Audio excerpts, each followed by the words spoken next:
menurut pengamatan drone, setelah gepegat pengembangan burung hantu di wilayah Pidijaya, apa manfaat yang diperoleh oleh petani? Alhamdulillah sampai orangnya je dengan kedua ni yang tanaman-tanaman alhamdulillah hanya cuma pejuh ni dikuli. Sebelumnya nyan bak-bak bawah hanya dengar. Nya alhamdulillah no pada demi Tuhan kajro dak na tipu hanya ni nanda ni menanci punya populasi di cimnya ini luar biasa. Nyan tampungnya mendung-mendung kabina. Dia nya plan jak ni popolapan yang kajian ya tak surat tampung kana. 8 malam 8 malam. Penting lampak. Ini pegan umpung di cimnya. Abah Haji harus betul-betul abang Ampung. Jadi baik langsung dari Alu.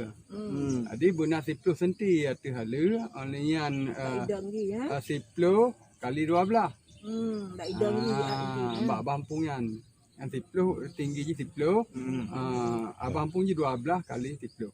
Jadi supaya menon longyang daerah-daerah yang olehnya yang palingnya baik langsung boseng. Pakai bapun dari batu. Pakai bapun baru diboseng. Ya, lebih macam itu kan sih bilangnya anak. Tetapi benar berdemboh tu anggarkan pensiun 2021 kalau bukan pagasi untuk anggarkan berdemboh tu.